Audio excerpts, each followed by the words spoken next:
Greetings! I'm going to go over Assessment 3, Project 3, Assessment Under a Microscope. So, as you can see, I went over this project in something else in another video, but I wanted to show you an example of how this is kind of done. So, here's the project. Here is my sample. I'm going to show you a little bit what I did. So, what I did is I analyzed Project 1, a project that you did.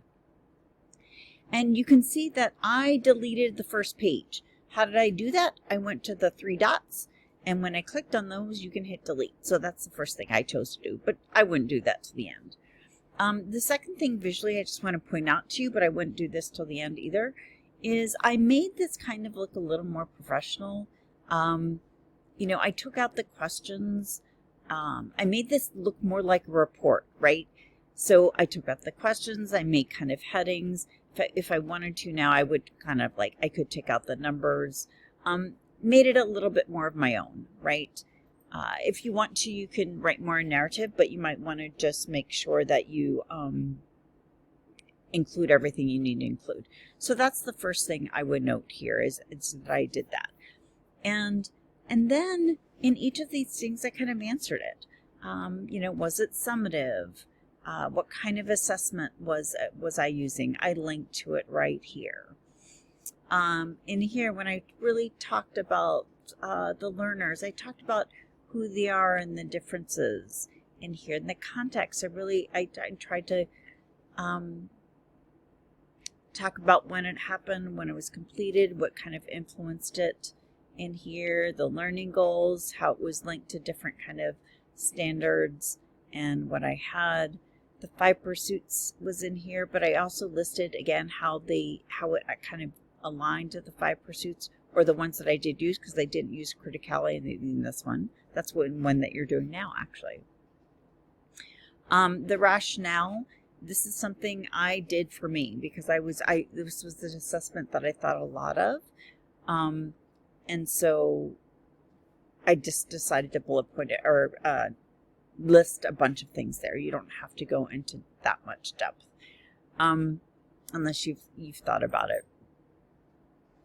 And what I'm trying to measure, is in here. What I wanted, what I unintentionally measured. Also, these things that I just kind of took for granted. The cultural relevance. Again, this is what you can read what I thought in here. I'm trying to think. Okay, down here for the barriers, I came up with 2 other potential barriers that I kind of wanted to look at that I would be addressing. Because you'll see in here when you look up here, I can't change all of these things. Like all these unintentional things that I measure, I can't change them. Right? I don't feel like I can totally. And so that's something that you may face too, and that's okay. All right, don't feel like you have to change everything because, to